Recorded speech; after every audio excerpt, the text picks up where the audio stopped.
की जय। अवतार मेहर बाबा की जय।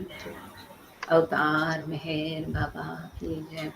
प्रियतम मेहर प्रभु, हमारे बीच में आकर के आप हम सभी को आपके दर्शन तथा सहवास का आनंद देकर हमारा मार्गदर्शन कीजिए, यही आपसे गुजारिश। थैंक यू बाबा। जय बाबा। Beloved God, help us all to love you more and more, and more and more, and still yet more, till we become worthy of union with you. And help us all to hold fast to Baba's grounding till the very end. अवतार मेहर बाबा की जय। अवतार मेहर बाबा की जय। अवतार मेहर बाबा की जय। सबको प्रेम पूर्वक जय बाबा। द पाथ ऑफ लव ये किताब हम लोग पढ़ रहे हैं और मेरे ख्याल से ये सेकेंड सेशन ही होगा हमारा, नहीं तो अभी पहला ही इसमें टॉपिक है गॉड एंड गॉड मैन।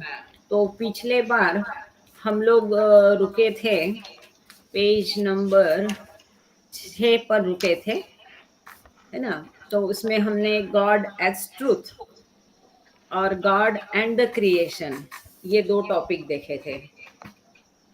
अब आज हम पेज नंबर पर है, शुरुआत करेंगे गॉड एज ब्लिस, मतलब ईश्वर और ईश्वर पुरुष क्या है इसके बारे में बताते बताते बाबा ईश्वर क्या है ये बता रहे हैं। तो ईश्वर एक आनंद स्वरूप है। तो इसमें गॉड एज ब्लिस में बाबा ने क्या कहा वो हम देखेंगे आगे। Everywhere in every walk of life man without exception is thirsting for happiness। जीवन के हर क्षेत्र में, पूरे जीवन में हर व्यक्ति, हर इंसान विदाउट एक्सेप्शन, मतलब इसमें कोई भी एक अपवाद नहीं है, बिना कोई अपवाद के हर इंसान आनंद की खोज में है। From the diverse allurements of the sensual life, and from the many possessions and attainments that feed and tickle the ego, as also from the numberless experiences which stimulate the intellect, excite the mind, calm down the heart, or energize the spirit. From all these, he seeks happiness of diverse kinds। विविध प्रकार का आनंद मनुष्य पाने की कोशिश करता है, हर तरीके से, विविध तरीके से। ये जो जीवन है, इस जीवन की विविधता से कई सारे पोजेशंस, मालमत्ता हो, इंटेलेक्चुअल हो, बुद्धिमत्ता हो, किसी की आवाज सुरीली होगी, किसी की कलाकारी होगी और कई सारी उपलब्धियां हैं। इसके माध्यम से इसका ईगो, अहंकार, झूठा अहंकार बढ़ते जाता है, बढ़ते जाता है। इसी के साथ कई सारे अनुभव जो कि उसकी बुद्धि को प्रोत्साहित करते हैं, स्टिमुलेट करते हैं, उत्साहित करते हैं, उसके मन को उत्साहित करते हैं, उसके हृदय को शांत करते हैं और उसकी आत्मा को और प्रोत्साहन देते हैं। इस सभी प्रकार का, विविध प्रकार का आनंद है। फिर वो किसी कलाकारी से हो, किसी गायन से हो, किसी सुगंध से हो, कोई अच्छा नेचर्स ब्यूटी हो, कोई अच्छा लेख पढ़ने में आया, मतलब बुद्धि का काम आ गया वहां पर, किसी भी तरह का से, हर एक तरीके से वो विविध प्रकार का आनंद खोजता है, पाता है। But he seeks it in the world of duality and in the passing shadows of the Mayavic illusion। परंतु ये सब आनंद वो कहाँ पाता है? द्वैत के जगत में, भ्रम के जगत में, ड्युअलिटी, द्वंद्व। जहाँ द्वैत है वहाँ द्वंद्व आया। द्वंद्व मतलब क्या? उसका विरुद्ध। अमीरी है, गरीबी है, स्त्री है, पुरुष है, सुख है तो उसके साथ दुख आएगा ही आएगा। तो ऐसे मायावी जगत में, द्वंद्व द्वैत के जगत में एक ये पासिंग शो रहता है। कोई भी उसका आनंद चिरस्थायी नहीं रहता है, हमेशा टीकने वाला आनंद उसे कभी मिलता ही नहीं है। एक छाया की भांति वो चला जाता है। Which we call the universe. ये जो विश्व है, जो माया है, इससे वो ये ऐसा छाया स्वरूप आनंद उसे प्राप्त होता है, जो द्वैत के जगत का होता है, जो परमानेंट नहीं रहता है। And he finds that the happiness which he gets therein is so transient that it has almost disappeared in the very moment of experience। और वो पाता है, वो अनुभव करता है कि इस प्रकार का जो आनंद वो इस जगत में लेता है, फिर वो किसी भी चीज से हो, वो इतना बदलता है, नश्वर है, ट्रांजिएंट, मतलब कायम टिकता नहीं है। मतलब वो आनंद पाते पाते आनंद मिला ये समझने के पहले वो आनंद चला जाता है। आप जीवन में कई सारे क्षण, हमारे हर एक के जीवन में आप क्षण जो होते हैं आनंद के, आप उसको थोड़ा परख कर टटोल कर देख लीजिएगा। हम बहुत कोशिश करते हैं, जब कोशिश करते हैं तब तमन्ना पूरी नहीं होती है। कभी कभी कोई तमन्ना पूरी होने के लिए कई कुछ समय गुजर जाता है, कई महीने, कई साल गुजर जाते हैं। जब तक आपकी इच्छा पूरी होती है, तब तक आपकी वो इच्छा की, वो आनंद प्राप्ति की तरफ भी चली जाती है। और जब वो इच्छा आपकी पूरी होती है, तब उस इच्छा को पूरे करते ही आपको जो आनंद है वो मिला समझने के पहले गायब हो जाता है। फिर वो जो उपलब्धि है, उस उपलब्धि के हेडेक्स शुरू होते हैं। वो उपलब्धि आपको कई दिनों के बाद मिले, इसके लिए उसकी अहमियत चली जाती है, या उससे मिलने वाला आनंद आपका आनंद तब का नहीं रहता है। इसके एग्जाम्पल कई सारे दे सकते हैं। मानो किसी को प्रमोशन मिलना है ऑफिस में, वो बहुत कोशिश करता है, तुरंत मिलता नहीं, और बहुत सालों बाद मिलता है। तब तक उसकी ख्वाहिशें का इतनी नहीं रहती है। जब मिलेगा तो उसके बोझ से, जिम्मेदारियों के बोझ से, बाकी के जो उसमें चैलेंजेस आएंगे, उससे वो आनंद आनंद नहीं रहता है। मानो किसी ने अच्छा घर बनाने की इच्छा की, पूरा जीवन बीत जाता है, फिर अंत में जब घर मिलता है तब उसकी वो घर की लालसा ही खत्म हो चुकी होती है।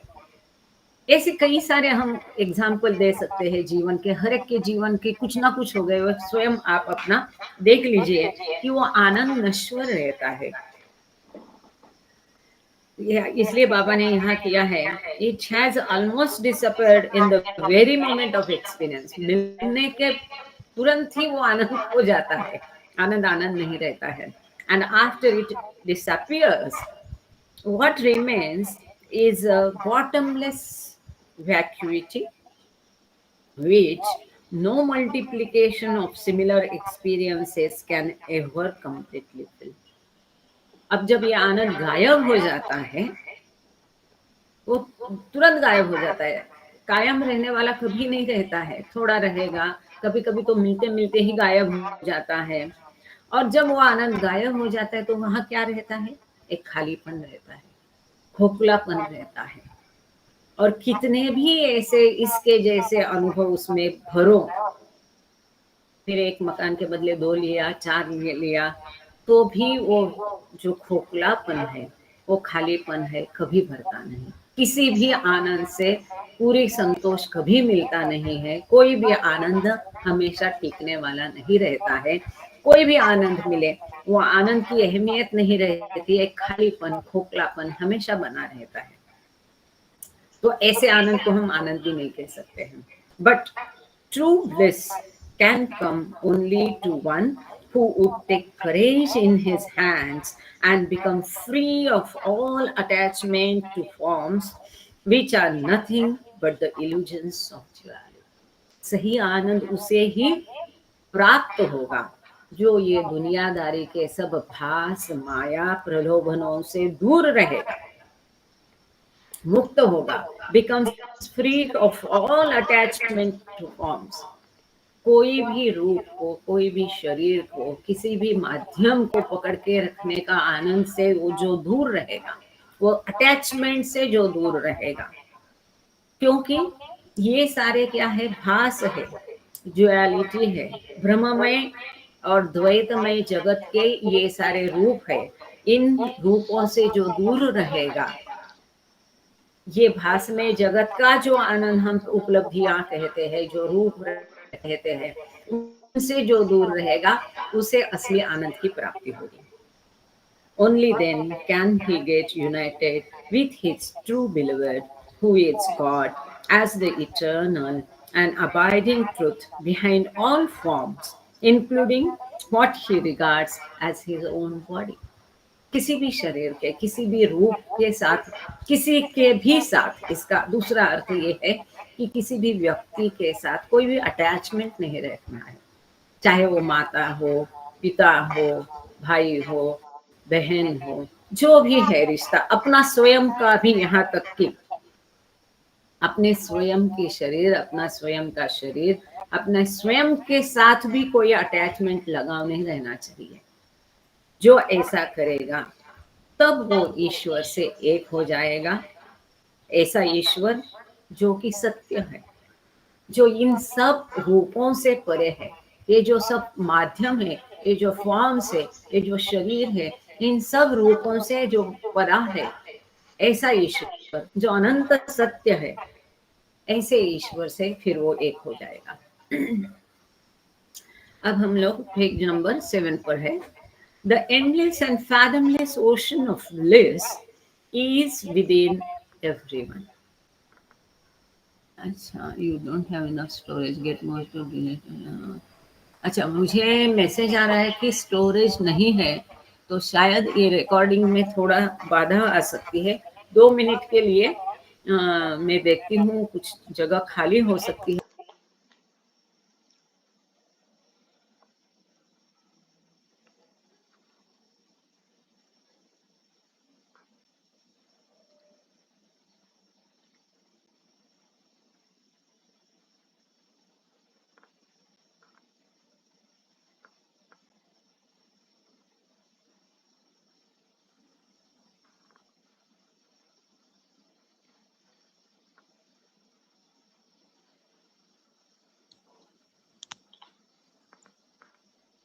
मैंने आपका माइक बंद है.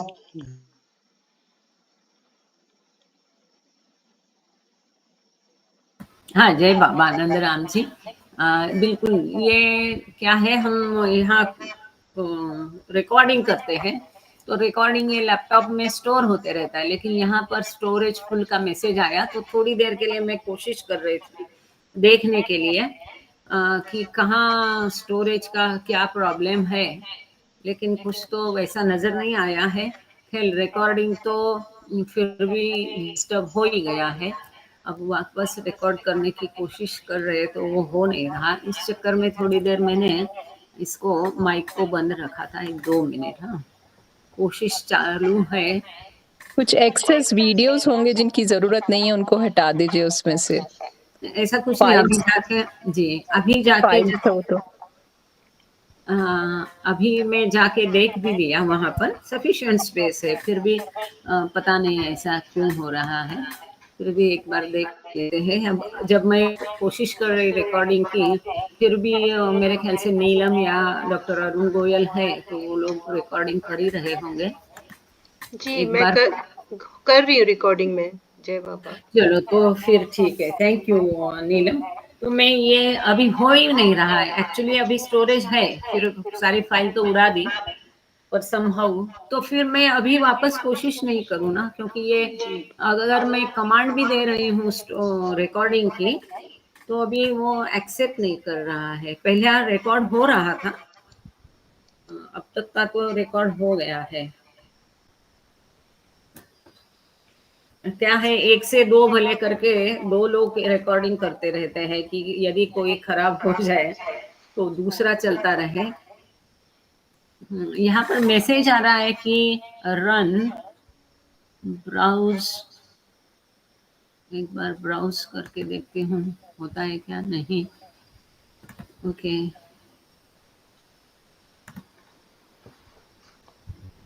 Last attempt. अदरवाइज हम लोग फिर एक ही रिकॉर्डिंग के भरोसे जाएंगे. आज वो ठीक हो जाएगा, ऐसा समझ लेते हैं. चलो ठीक है, छोड़ देती हूँ. Now I won't try. Sorry for the disturbance.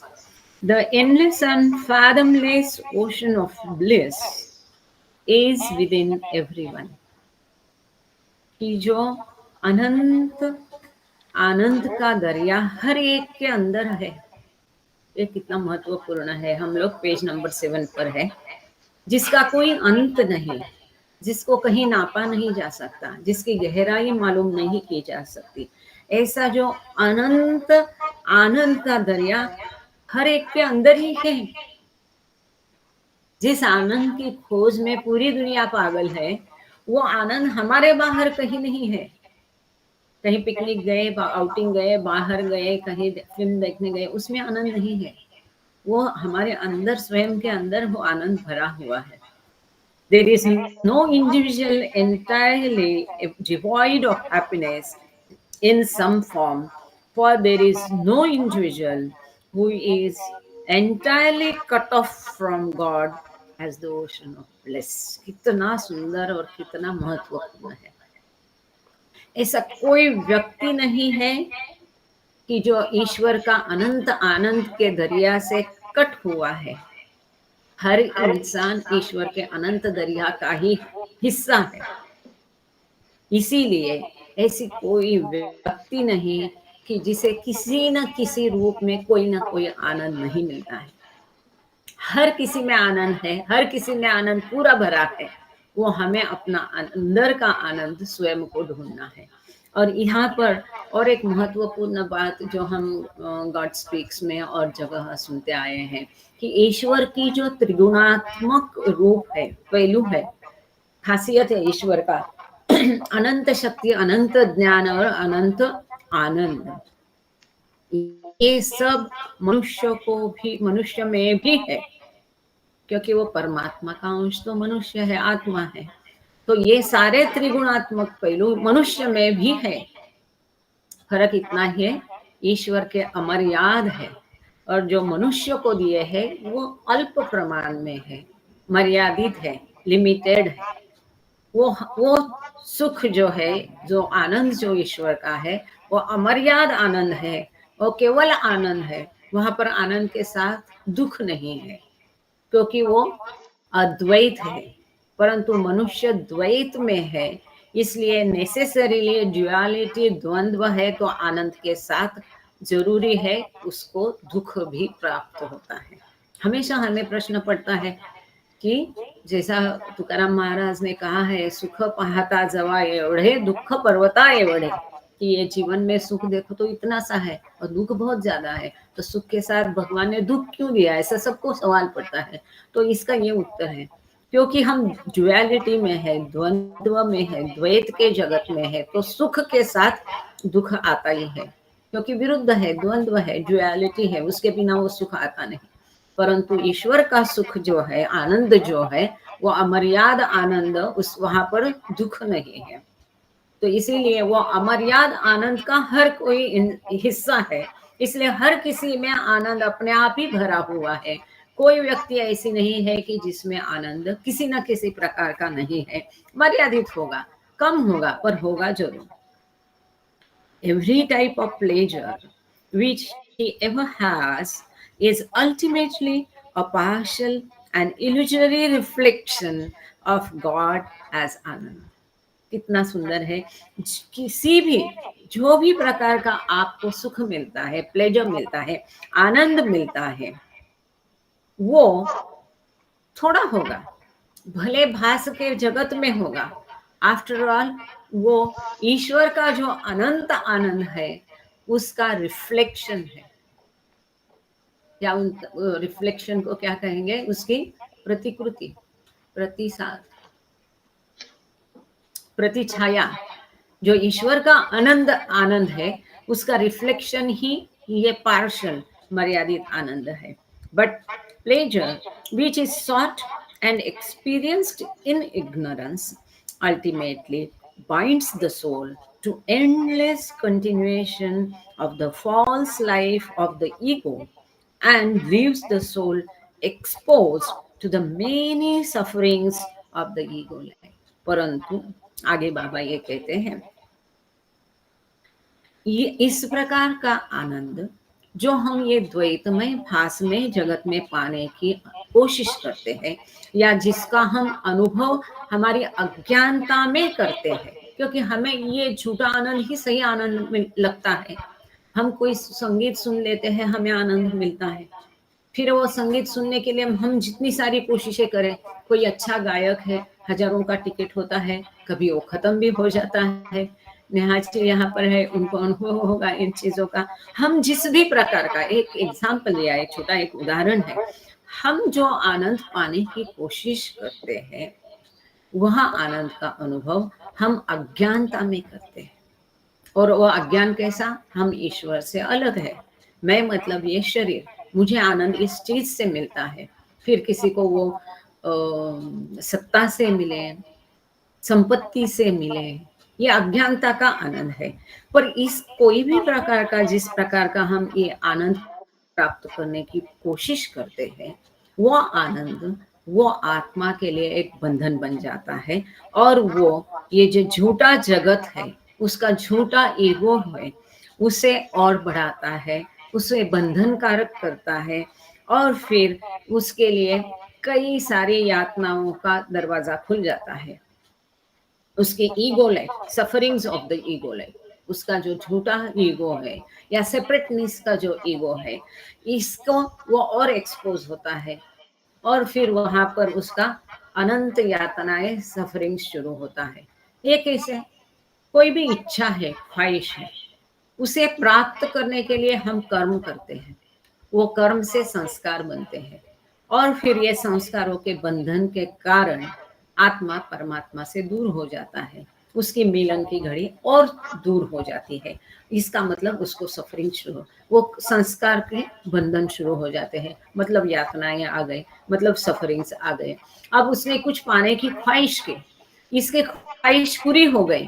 वो ख्वाहिश पूरी होने के पश्चात, मतलब वो प्राप्त करने के लिए जो कोशिशें हैं, उससे भी संस्कार बनते हैं, बंधन होते हैं। अब ये तमन्ना उसकी जो भी है, ये पूरी इच्छा पूरी होने के पश्चात उसमें क्या होता है? ईगो होता है, प्राइड होता है, अभिमान होता है, उसके और भी बंधन हो जाते हैं। उसके कारण वो और भी अपने स्वयं का असली स्व से दूर हो जाता है। इस प्रकार से ये लंबा चक्रव्यूह चलता रहता है। The pleasures of the illusory world are comparable to the many rivers of marriage that apparently pour themselves into the ocean. बाबा कहते हैं, ये भासमय भ्रममय जगत के सारे जो आनंद है, वो कई सारी नदियां जो अंत में सागर में जाके मिलती है, उन नदियों के जैसे इस दुनिया के आनंद वो नदियों के जैसे है। Divine bliss is ever fresh, everlasting, continuous, and is endlessly experienced as self-sustaining and infinite joy of God. कितना सुंदर है हर एक शब्द। दैवी आनंद कैसा है, वो बाबा वर्णन कर रहे हैं यहाँ पे। कैसा है दैवी आनंद? दैवी आनंद एवर फ्रेश, ताजा, हमेशा सुहाना है, एवर लास्टिंग, कभी वो खत्म नहीं होता है, कभी एंड नहीं होता है, हमेशा शाश्वत है और नश्वर नहीं है, सतत रहेगा। अभी आनंद हुआ, फिर दुख हुआ, ऐसा बीच में जोड़ तोड़ नहीं है, वो कंटिन्यूअस है। दैवी आनंद सतत है, एंड एंडलेसली एक्सपीरियंस, उसका कभी अंत नहीं है। अंतहीन दैवी आनंद को अनुभव किया जाता है, जो कि स्वयं अपने आप में एक अस्तित्व है। ऐसा आनंद, दैवी आनंद ऐसा आनंद है कि जो अपने आप में एक अस्तित्व है, सेल्फ सस्टेनिंग, स्वयं को रखता है, अस्तित्व है। अनंत आनंद मतलब ईश्वर, an infinite joy of God, ऐसा आनंद जो ईश्वर का अमर्याद आनंद है, अमर्याद हैप्पीनेस है, जॉय है।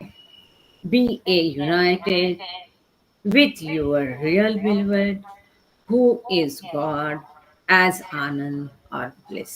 आप सब आपके ऐसे वास्तविक प्रियतम से एक हो जाए, आप सबका आपके वास्तविक प्रियतम से मिलन हो जाए, जो कि ईश्वर है, जो कि आनंद है, जो कि ब्लिस है, सदा आनंद। ऐसे ईश्वर के साथ आप सबका मिलन हो जाए, ऐसी बाबा ने स्वयं यहाँ इच्छा प्रकट की है, हम सबके लिए दुआ की है। कितनी बड़ी बात है ये। तो last sentence is very very important. Baba ने ये भी बताया कि इस जगत के आनंद कैसे है, दैवी आनंद कैसा है, हमें पाना। हमारे सबके अंदर आनंद है, हमें दुखी होने की कोई आवश्यकता नहीं है। आनंद ढूंढने के लिए बाहर कहीं जाने की आवश्यकता नहीं। अपने अंदर के स्वयं को टटोल लो, वही आनंदमय है। उसी आनंद में डुबकी लगाओ और ऐसे आनंदमय ईश्वर के साथ आपका मिलन हो जाए। ऐसी इच्छा यहाँ बाबा ने बेस्ट विशेष सबको दी है। आगे चलते हैं। यहाँ पर ये गॉड एज ब्लिस, छोटा सा बहुत सुंदर प्यारा सा एक खत्म हो गया है, कंप्लीट हो गया है। आगे अब एक महत्वपूर्ण मैसेज, कई बार सबने पढ़ा है, सुना है, वो यहाँ देखेंगे। वो ये है द यूनिवर्सल मैसेज, विश्वात्मक संदेश जो बाबा ने दिया था। I have come not to teach but to awaken. हम सबको पता है बाबा की समाधि पर ये वाक्य लिखा गया है, मतलब ये कितना महत्वपूर्ण वाक्य है। मैं सिखलाने के लिए नहीं परंतु जागृत करने आया हूँ। अब ये कैसी जागृति? बचपन में हम सोचते थे जागृत करने मतलब कौन सी नींद में हम सोए, सचमुच में समझ में नहीं आता था कि कैसी जागृति। तो ये जो अज्ञान में हम लोग हैं, अब ये अज्ञान कौन सा है? सेपरेटनेस का अज्ञान। तो हमें ज्ञान कौन सा है? वननेस, एकता। जो बाबा कहते हैं you and I are not we but one. ये भी बचपन में लगता था, ऐसा कैसा बाबा कह सकते हैं कि दोनों एक ही है। हमेशा लगता था, हमेशा सुनते थे, क्योंकि पुरानी फिल्म बहुत प्यारी है और इसमें ये सारे सेंटेंसेस दिए होते थे। तो ये जो सेपरेटनेस है, एकता का तत्व कि हम ईश्वर से अलग नहीं है परंतु हम स्वयं ईश्वर हैं, इसकी अनुभूति हर एक को कराने के लिए मैं आया हूँ। ये जो अंतिम लक्ष्य है, to become one with God, the only end of life is God realisation. हर एक को मैं ही ईश्वर हूँ, इस चीज को अनुभव कराने के लिए मैं आया हूँ। मैं कुछ भी सिखाने के लिए नहीं आया हूँ। ये बाबा का सेंटेंस है। बाबा सिखाएंगे मतलब क्या होगा? वो टीचर होंगे, हम स्टूडेंट हो गए, मतलब भिन्नता आ गई, द्वंद्व आ गया, द्वैत आ गया। वो तो अद्वैत है, उनको पता है कि हम सब उन्हीं के रूप हैं। इसलिए इस सेंटेंस को इतना सहजता से बोलते हैं, उससे भी बहुत गहन इसका अर्थ है। वो सिखाने के लिए नहीं आए, क्योंकि उनको पता है किसको सिखाऊंगा मैं स्वयं ही इन रूपों में हूँ, तो मैं अपने आप को क्या सिखाऊंगा? मैं तो सब कुछ जानता हूँ, मैं तो स्वयं ज्ञान हूँ, तो मुझे क्या ज्ञान देना है? तो मैं, मुझ में, हम सब में वो ईश्वर है, तो ये तो वो जानते हैं। इसलिए वो कहते कि मैं सिखाने के लिए नहीं आया हूँ। किसको सिखाएंगे? वही सर्वत्र भरा है, वो अपने आप को सिखाएंगे? नहीं। तो हम जो रूप है, हम जो इन अज्ञानता में फंसे हैं, ये भासमय जगत में जो उनका ही रूप फंसा है, उसको वो अज्ञान से बाहर करने के लिए आए हैं, जगाने के लिए आए हैं। हम गहरी नींद सो रहे हैं और ये एक बड़ा स्वप्न देख रहे हैं सृष्टि का। इस स्वप्न को तोड़ने के लिए वो आए हैं कि जागो। हमारे अंदर वो जो है उनका अंश, उसको वो बोलने के लिए आए कि जागो, अपने आप से मिलो, अपने आप को पहचानो, अपने स्वयं को पालो। अंडरस्टैंड देयरफॉर, बाबा आगे कहते हैं, understand therefore I lay down no प्रिसिपेट्स, I lay down no प्रिसिपेट्स। बाबा कहते इसलिए समझ लो, जान लो, मैं कोई भी नियम या उपदेश बनाने के लिए, देने के लिए आया नहीं। कोई भी उपदेश नहीं, कोई भी नियम नहीं। आगे बाबा कहते हैं थ्रू आउट, कई लोग पूछते हैं कि तुमको फिर बाबा ने अनुमति दी, अनुग्रह किया क्या? एक माता जी ने पूछा था, हाई लेवल, वो भी अच्छा ये करते हैं कि बाबा ने फिर किसी को अनुग्रह किया क्या? आपको बाबा ने अनुग्रह किया क्या? किसको अनुग्रह किया? कितने लोग हैं? मैं सोचने लगी ये तो बड़ा सवाल कठिन है इनका। तो वो तो सबको अनुग्रह करने आया है। जब वो अवतार, ईश्वर अवतार बन के सृष्टि में आता है तो पूरी सृष्टि को के ऊपर ही उनका अनुग्रह है, तभी तो वो आते हैं अवतार बनकर। फिर लोगों का सवाल होता है कि उन्होंने कुछ उपदेश दिया क्या? उन्होंने क्या नियम बताए? कैसा जीवन जीने के लिए बताया? तो बाबा कहते हैं ये समझ लो कि मैं कोई उपदेश, कोई नियम देने के लिए नहीं आया हूँ। Throughout eternity, I have laid down principles and precepts, but mankind has ignored them. पूरी अनंतता से, इटर्निटी से मैं हमेशा कुछ ना कुछ तत्व बताते आया हूँ, कुछ ना कुछ उपदेश करते आया हूँ, कुछ ना कुछ नियम देते आया हूँ, परंतु मानवता ने हमेशा उनको अनदेखा किया है, इग्नोर किया है, दखलंदाज किया है। Man's inability to live God's words makes the avatar's teaching a mockery. अवतार ने ये जो नियम बताए हैं उस अवतार काल में, उसने जो उपदेश किए हैं, इनको हम अनदेखा करते हैं। हमारी अक्षमता है कि जो शब्द उन्होंने दिए हैं, जो टीचिंग्स उन्होंने दी है, जो कुछ उन्होंने अपने कौन से भी अवतार काल में बताया है, हम उसको अनुपालन नहीं करते हैं। और हम क्या करते हैं? केवल एक उसके विडंबन करते हैं, मौकरी बना करते हैं। एक हमारी मनुष्य की ये अक्षमता है। क्या अक्षमता है? ईश्वर के शब्दों को वो जीता नहीं है। और जो भी अवतार सिखाता है, उस अवतार की सीख की वो विडंबना करता है। Instead of practicing the compassion he taught, man has waged crusades in his name. अवतार ने जो मानवता, जो दया धर्म, जो अनुकंपा, कंपैशन, दया, दया भाव, ये सब जो अवतार ने सिखाया, उसका अनुपालन करने के बदले उस अवतार के नाम में इस मानव ने धर्म युद्ध छेड़े।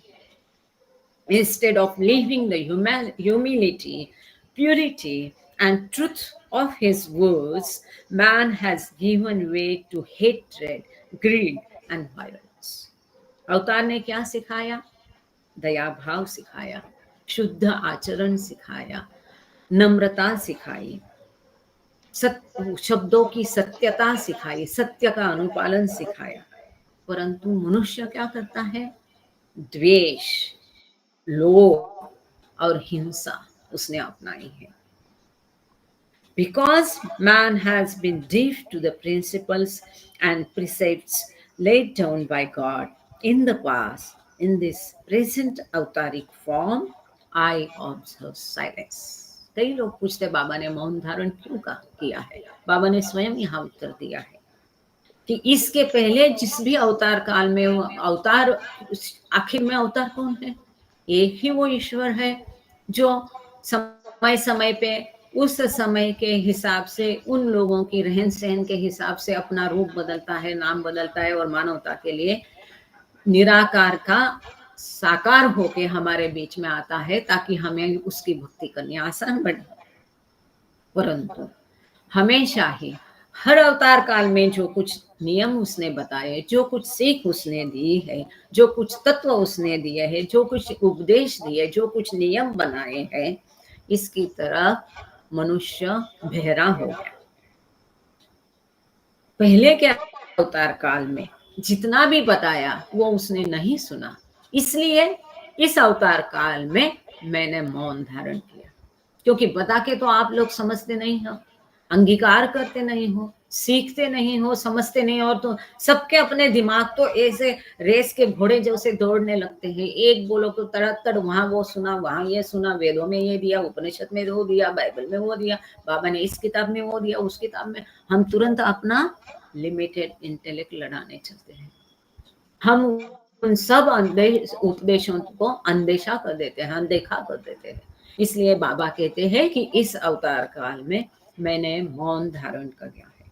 You have asked for and been given enough words. आप लोगों ने पूछा, उपदेश पूछा, काफी शब्द मैंने दिए हैं।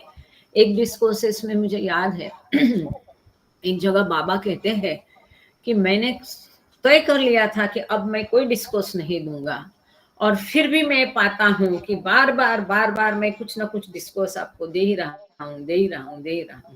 ये बाबा के स्वयं वर्ड्स है। अब किस किताब में मैंने पढ़े वो तो मुझे याद नहीं है, शायद डॉकिंस डायरी में या और कहीं बाबा ने स्वयं बोला है, या टिफिन लेक्चर में ये कहा है कि मैंने तय किया है कि कुछ नहीं देना, और फिर भी मैं, क्योंकि लोग पूछते थे बाबा मंडली, बाबा का मूड देखकर, जानकर, स्थिति देखकर बाबा से कुछ ना कुछ पूछते थे, और फिर ऐसे में बाबा कुछ ना कुछ उपदेश देते थे। अब वो अभी व्याख्यान करते हैं करके कभी नहीं बैठते थे, लंबे चौड़े व्याख्यान कभी नहीं होते थे, छोटे छोटे उस समय के। You have asked for and been given enough words. It is now time to leave them. आपको काफी कुछ बताया, अब समय आ गया है, जो आपको बताया है उसके अनुसार आपको आचरण करना है, उन शब्दों को जीना है, इसका समय आया है। मेहर बाबा क्या है? प्रेमावतार है, और आपस में हम लड़े झगड़े सत्ता पाने के लिए, हमारा ही रोब कैसा जमे, हमारा ही सत्ता कैसी चले, हमारा ही कानून कैसा चले, ये सही है ये गलत है, उसके ऊपर डिस्कशन करते रहो। जो हार्टलेस होती है, लव प्रेम बिना रहती है, ऐसी रूखी सुखी डिस्कशन का कोई फायदा नहीं। जिस प्रेमावतार का हम गुणगान करते हैं, वो प्रेम हमको आचरण में लाने का है। तुरंत आएगा नहीं, हर इंसान की अपनी सीमितता है, मर्यादा है, पर कभी तो हमेशा समय समय पर, क्षण प्रति क्षण, हर मिनट पर, हर सेकंड पे हमारे सामने जो भी चुनौतियां आएगी उसका सामना करते हुए, हमको अपने आप को बदलते हुए, सुधारते हुए, हमारे अपने वो प्रेम अधिकाधिक जागरूक करते हुए, बढ़ाते हुए आगे बढ़ना है। बाबा कहते हैं हर दिल मेरा मंदिर है, मेरे प्रियतम का, मेरे हर प्रेमी का, मेरे हर प्रेमी का हृदय मेरा सेंटर है। ऐसा जीवन जियो कि आपको देख के लोग सेंटर में आने लगे। ऐसा नहीं है कि आपको कंटाल के जो बाबा प्रेमी है वो भी वहां से भाग जाए। ऐसा बर्ताव हमें कभी नहीं करना चाहिए। ऐसे सेंटर में बाबा बसेंगे नहीं। बाबा को ऐसा व्यवहार पसंद नहीं है। दूसरों में दोष खोजने के बदले बाबा कहते अपने अंदर के दोषों को देखो। तो ये ऐसा हम में से ये भी बात हमें ध्यान रखनी है। कई बाबा प्रेमी होते हैं, उनको लगता है कि फलाना मंडली का आदमी है, फलाना बाबा प्रेमी है, वो ऐसा कैसा कर सकता है। अरे कोई भी हो, आप हो, मैं हो, कुछ भी हो, आखिरकार हम इंसान हैं, ये कभी किसी को भूलना नहीं चाहिए। यदि कोई बाबा प्रेमी गलत भी है, गलती हो भी गई, तो उस गलती के कारण आप अपने प्रियतम से दूर मत जाओ। वो उसकी गलती मतलब वो बाबा की गलती नहीं है। उसके कारण यदि कोई बाबा से दूर जाता है तो ये बड़ा ही उसका दुर्भाग्य है, और उसका भी दुर्भाग्य है कि जिसके कारण वो व्यक्ति दूर गया है। पर ये भी हमें समझना है कि हम ये जो एक्सपेक्टेशन, अपेक्षाएं रखते हैं, ये समझ के, इसलिए बड़े जो पुराने बाबा प्रेमी, बाप रे जबरदस्त, एक एक ऐसा हीरा बाबा ने एकदम चमका के रखा था। उनको कोई दुनिया से कोई लेना देना नहीं होता था। सबका सब कुछ उनको पता हो जाता था कि इसका लड़ाई झगड़ा, इसका वो किधर भी ध्यान नहीं देते थे। उनका फोकस पूरा बाबा के तरफ होता था। और ऐसे लोगों को बाबा ने भी ऐसा अपने गले के तागित बना के रखे थे। इसका इतना सुंदर अनुभव आता है। हमें कोई लेना देना नहीं, हमें अपने प्रियतम से लेना देना है। ये मैं इसलिए कहा, किसी ने बोला अरे दारू क्यों पी रहा है, उसको कहा भाई फलाना दारू पी रहा है तो मैं दारू पी रहा हूं। अरे उसने पॉइजन लिया, विष खा लिया, तो तुम भी जहर खा लेगा क्या। लेकिन फिर भी हमें हर एक को ध्यान रखना है, जैसा बाबा चाहते हैं। हर एक को सतत कोशिश करनी है। अभी कोशिश की छोड़ दी या अपनी कोई गलती हो गई करके गिल्ट नहीं रखना है, बल्कि सुधरते रहना है। ऐसा नहीं है कि मैं पूरी प्रेम की मूर्त हूँ, ऐसा भी मत समझिए प्लीज। मैं भी गलतियां कर सकती हूँ, मैं भी इंसान हूँ, पर कोशिश करते रहना है कि मेरा आचरण प्रेममय हो, मेरे आचरण से किसी को मैं ठेस ना पहुंचाऊं, मेरे आचरण से कोई कम से कम ईश्वर से दूर ना जाए, मेरे आचरण से और 4 लोग बाबा की तरफ आए और देखे कि अरे इनका बर्ताव ऐसा है, तो इनको सीख देने वाले इनके कौन, ये मेहर बाबा है, हम जानना चाहते हैं। ऐसे शब्द लोगों के मुख से आना चाहिए, ऐसा हमारा आचरण होना चाहिए। तो बाबा कहते हैं it is time to leave those words. मैंने काफी कुछ बताया, अब उन शब्दों को आप जियो। To get nearer and nearer to God, you have to get further and further away from I, my and mine. ईश्वर के करीब जाना है, उसे मिलना है, यही हमारा उद्देश्य है। और वो बाहर नहीं है, हमारे अंदर ही है, पर हमारे अंदर का वो परख करके उसको चमकाना है और उससे मिलन प्राप्त करना है। यदि आप ईश्वर से नजदीक आना चाहते हैं ना सभी लोग, तो आपको मैं, मैंने ये किया, मेरा, ये सबसे दूर भागना चाहिए। इससे दूर जाओ, आप कोशिश करो मैं, मेरा, मैंने किया, मेरा, ये शब्द जहां तक संभव हो आप उसका उपयोग ही मत करो। मैंने किया, मेरा है, मैंने किया, क्या है तुम्हारा? कुछ भी, मेरा मुझ में कुछ भी नहीं, सब कुछ तेरा। वो मेरे ख्याल से अहिंसा से ही बोलती है ना वो गजल, मेरा मुझ में कुछ भी नहीं। वो है आज, अगर उसको बोलेंगे एक थोड़ा सा अंत में बोलने के लिए, you have not to renounce anything but your own self. Baba कहते हैं तुम्हारा जो कुछ है वो कुछ भी छोड़ के तुमको जाना नहीं है, पर तुमको क्या छोड़ना है? Your self. ये जो झूठा ईगो है जिसे खुद ही बोलते हैं, इस खुद ही को मिटाएंगे तब खुदा मिल जाएगा। और ये घर बार छोड़ना, संसार छोड़ना, ये जगत छोड़ना, ये तो आसान है, ये तो कोई भी छोड़ देगा। लेकिन अपने स्वयं के झूठ से हमें छुटकारा पाना है, हमें हमारे खुदी को हमें मिटाना है, तब हम उस खुदा को पाएंगे। It is as simple as that. इतना सादा है, though found to be almost impossible. सादा है, परंतु करने के लिए जाएंगे तो थोड़ा सा असंभव लगेगा, परंतु असंभव है नहीं। आगे बाबा यही कहते हैं, it is possible for you to renounce your limited self by my grace. असंभव लगेगा, लेकिन असंभव नहीं, मुश्किल है, परंतु वो मुश्किल भी यदि मेरी कृपा, बाबा कह रहे हैं, यदि मेरी कृपा हो गई तो आप अपने खुदी को मिटा सकते हैं। It is possible for you to renounce your limited self. आपका ये झूठा अहम जो है, सेपरेट ईगो जो है, आपका प्राइड है, खुदी है, इसको आप मेरी कृपा के बाद, मेरी कृपा से आप अपनी खुदी को मिटा सकते हैं। ये बिल्कुल संभव है, पॉसिबल। अब हमें उनकी कृपा ही तो चाहिए। अब वो कृपा के लायक हमें बनाना है। वो कैसे बनाना, हो तो हमेशा उन्होंने बताया है, I have come to release that grace। मैं इसीलिए आया हूं। अवतार क्यों आता है बार बार? कि वो जो अनुकंपा है, उसकी कृपा है, उसका ग्रेस है, उसका आशीर्वचन है। यह आशीर्वाद हमें सबको देने के लिए, इस पूरी, हमें नहीं, केवल बाबा प्रेमियों को ही बाबा का ग्रेस मिलेगा ऐसा नहीं। यदि कोई बाबा को नहीं जानता है, यदि कोई बाबा को नहीं मानता है, किसी और ईश्वर का वो नाम लेता है, या कोई अगर ईश्वर को मानता भी नहीं, जानता भी नहीं, लेकिन जो ईश्वर को पसंद होगा ऐसा जिसका व्यवहार है, जीवन है, या ये पूरी सृष्टि, उसके पूरे जीवात्मा, बीइंग मतलब जी, और थिंग्स मतलब पत्थर, धातु, इन सबको ये कृपा देने के लिए मैं आया हूँ। तो ईश्वर सृष्टि में अवतार लेके क्यों आता है? अपनी अनुकंपा, अपनी कृपा सब सृष्टि को देने के लिए, ताकि देखो यही ये फर्टाइल पीरियड बोलते हैं ना,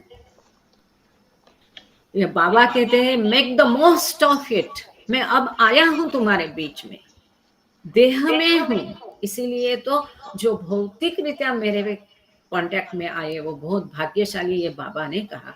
इसका अर्थ ये नहीं है कि जिन्होंने भौतिक दर्शन नहीं किया वो उनको नहीं है, नहीं, वो एक पूरा पीरियड रहता है, अवतार काल रहता है। उस अवतार काल में जब हमें उसके बारे में पता चले, हम उसके बारे में जानेंगे, उसके बताए मार्गदर्शन पर नक्शे कदम हम चलेंगे तो उसकी कृपा हमें मिलेगी। क्योंकि वो तो दरवाजा खोल के, भंडार खोल के, दरवाजा खोल के बैठा ही है।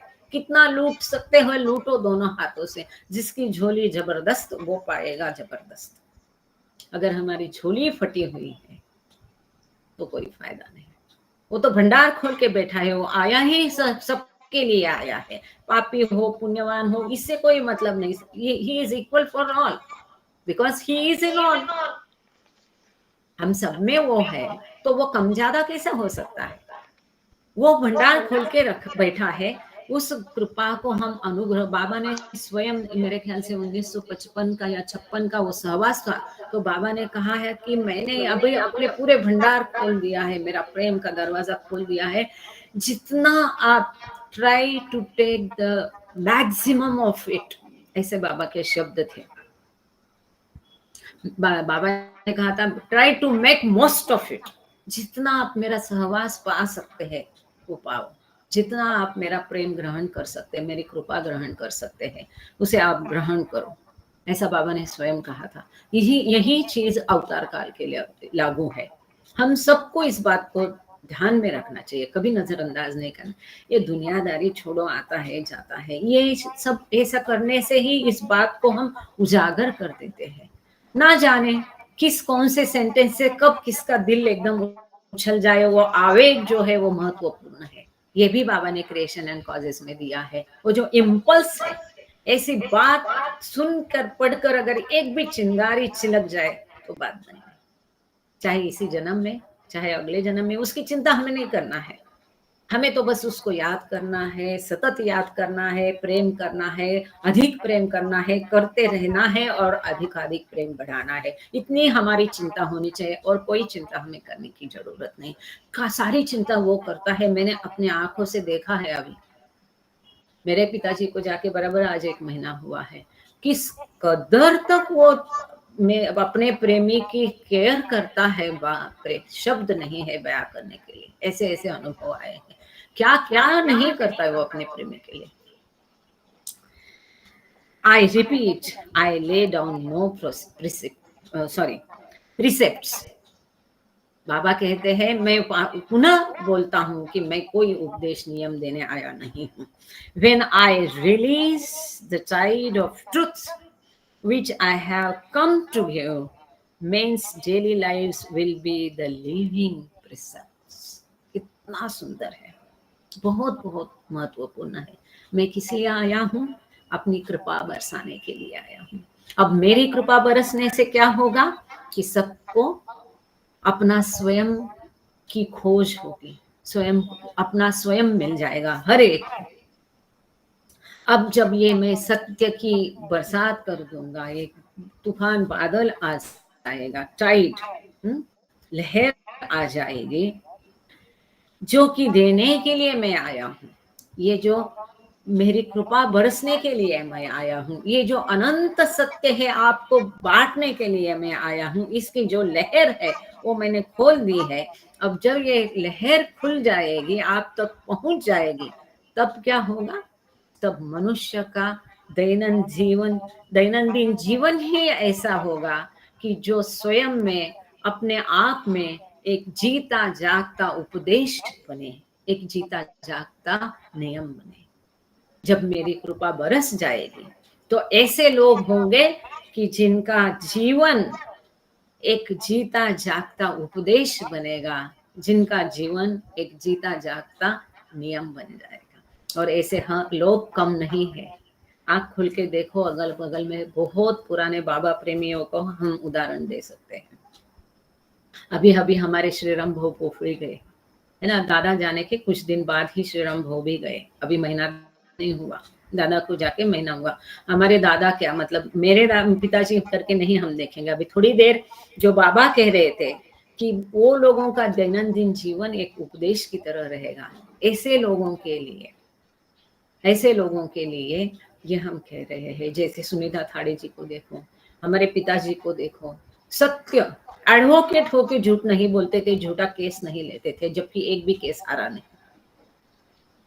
इतना सत्य को अपनाना और प्रखर, बाबा के अलावा कुछ भी नहीं, एकदम बाबा में जीवन, दूसरी कोई चीज की अहमियत जीवन में नहीं थी। सिंपल सादगी भरा, किसी चीज का लोभ नहीं, अटैचमेंट नहीं, खाने का नहीं, पीने का नहीं, कपड़े का नहीं, घूमने का नहीं, जीता जागता उदाहरण, दूसरों की मदद करना, सेल्फलेस, इतना कुछ किया है। अभी ये फोरम नहीं हो गई। हमारे श्रीराम भाऊ पोफरी, उनको अगर दर्द होता था, हम बोलते थे काका दुखते का? मला दुखत नाही, माझ्या शरीराला दुखते। कई लोग हैं यहाँ पर विदर्भ के, नागपुर के, वो जानेंगे। श्रीराम भाऊ पोफरी जो थे, उनको यदि हम कभी कहे कि काका ठीक नहीं है क्या, तबीयत दर्द हो रहा है क्या, वो बोलते थे मुझे दर्द नहीं हो रहा है, मेरे शरीर को दर्द हो रहा है। अल्प खाना, अंत तक बाबा का नाम, अंत तक बाबा के गीत इतने सुंदर उन्होंने गाए हैं। केवल बाबा के भजन सुनने के लिए यंग एज में ये लड़का 4 दिन की छुट्टी डाल के अहमदनगर चला गया, और ऐसे हर घर में वो जाते थे नागपुर में। आज भी जाके मुझे इतनी खुशी गई जब मेरा नागपुर में पोस्टिंग था, मैंने देखा ऐसा कोई व्यक्ति नहीं जो बाबा के बारे में जानता नहीं, बहुत खुश हो गई। बैड लोन राइटअप का परमिशन वाला बोरोवर जिसको मैं जानती नहीं थी, केवल बाबा का फोटो उसने देख लिया मेरे टेबल पे और बोला ये मेहर बाबा है ना, इनका फोटो देख लिया, अब मैं तुम्हारा सारा पैसा देने के लिए तैयार हूँ। देखो मैजिक, बाबा का नाम का जादू। और ये दूर दूर ये लोग साइकिल पर घर घर पर जाके बाबा का नाम बताते थे, ये पोफरी और ये सब लोग। कितने मधुसूदन के गीत गाए हैं खनखने, आखिर तक सारे गीत उनके बाय हार्ट थे। श्रीराम भाऊ पोफरी, कोई लोभ नहीं, कोई गाली गलौज नहीं। ये जो बाबा कहते हैं men's daily lives will be the living precepts, उनका दैनंदिन जीवन, उनका अपना जीवन मेरा नियम और उपदेश बन जाएगा। ऐसा प्रेम हमें प्रसारित करना है, जैसे कि मंडली जन थे, मनीमाई थी, मेहरामाई थी, पेंडुका का सदा हसमुख, ऐसे लोग हैं कि ऐसा लगता है अरे ये प्रेम का झरना है और इसमें से प्रेम प्रसारित हो रहा है। वो प्रेम के आहोश में हम भी आ जाते। आगे बाबा कहते हैं the words I have not spoken will come to life in them, जो शब्द मैंने बोले नहीं, ऐसे शब्द ऐसे लोगों के जीवन में जागृत हो जाएंगे। कितनी बड़ी बात बाबा ने बोली है। जो शब्द मैंने बोले नहीं, वो शब्द ऐसे लोगों के जीवन में जागृत हो जाएंगे। सत्यता, दृढ़ निष्ठा, ईश्वर पर, प्रियतम पर अति प्रेम, उसके लिए कुछ भी करने की, मर मिटने की ख्वाहिश, ये सब उन्होंने बोला नहीं। उनके प्रेमियों में ये शब्द जागृत अपने आप उनके जीवन से हो गए। I well my self from man by his own curtain of ignorance and manifest my glory to a few। बाबा आगे कहते हैं कि मैं अपने आप को पर्दे में जो रखा है, मैंने नहीं रखा है पर्दे में, मनुष्य के खुद की अज्ञानता के कारण ही मैं पर्दे में गया हूं। तो ये अज्ञान का पर्दा मनुष्य ने ओढ़ रखा है मेरे और उसके बीच में, मैं पर्दा नहीं रखा है, मैंने अपने आप को पर्दे में नहीं डाला है। मधुसूदन का भजन है, पर्दे वाले ने पर्दा हटाया, आज कुछ रंग अपना दिखाया, पर्दे वाले ने पर्दा हटाया, है ना। तो ये पर्दा ईश्वर ने नहीं रखा है, अपने ऊपर ओढ़ा है, वो मनुष्य ने अपनी अज्ञानता के कारण ये पर्दा ओढ़ के रखा है। वही अज्ञानता से जगाने के लिए मैं आया हूं। और मेरा जो तेज है, मेरी जो ग्लोरी है, ये मैं केवल ऐसे कुछ थोड़े लोगों को प्रकट करने के लिए आया हूं। And manifest my glory to a few, ऐसे गिने चुने थोड़ों के लिए ही मैं मेरा ग्लोरी का प्रगटीकरण करूंगा। और बाबा ने वो किया, हम देख रहे हैं। My present avataric form is the last incarnation of this cycle of time. Hence, my manifestation will be the greatest। देखो कितना बड़ा सेंटेंस है, बहुत महत्वपूर्ण है। सेल्फ डिक्लेरेशन, बाबा ने स्वयं कहा इस युग का, साइकिल ऑफ टाइम मतलब काल चक्र या युग, इसका मतलब इसके बाद क्या होगा? युगांत होगा, युग का अंत होगा, मतलब प्रलय, महाप्रलय, जो भी आपको। ये बहुत बहुत महत्वपूर्ण वाक्य है। The importance and deepest significance of this sentence must be understood. Baba स्वयं कह रहे हैं कि इस युग का मैं आखिरी अवतार का रूप, इस युग के अवतार का मैं आखिरी अवतार हूँ। इस युग का मैं आखिरी अवतार हूँ। माई प्रेजेंट अवतारिक फॉर्म, ये मेरा जो अवतार का रूप है, इज द लास्ट इनकर्नेशन, आखिरी प्रकटीकरण है, of this cycle of time, इस काल का, इस युग का, इस काल युग का, इस युग का। इसके काल युग के पश्चात क्या होता है? सब खत्म। ये मैं आखिरी रूप है। अब तब भी हम नहीं जागेंगे, और इसीलिए उसमें बेनिफिट भी ज्यादा होगा, क्योंकि जिसका जिसका काम बन जाता है, हाथ गंगा बह रही, हाथ धो लो, फिर जाने क्या होगा। क्योंकि अगला जन्म, अगला युग, इसका इंतजार नहीं करना है। ये तो लास्ट है और लास्ट चांस है। इसके बाद में युग ही खत्म हो रहा है। Hence, my manifestation will be the greatest. और जो कि इस युग का यह आखिरी अवतार होने के कारण मेरा प्रगटीकरण भी बहुत बहुत अधिक बड़ा होगा।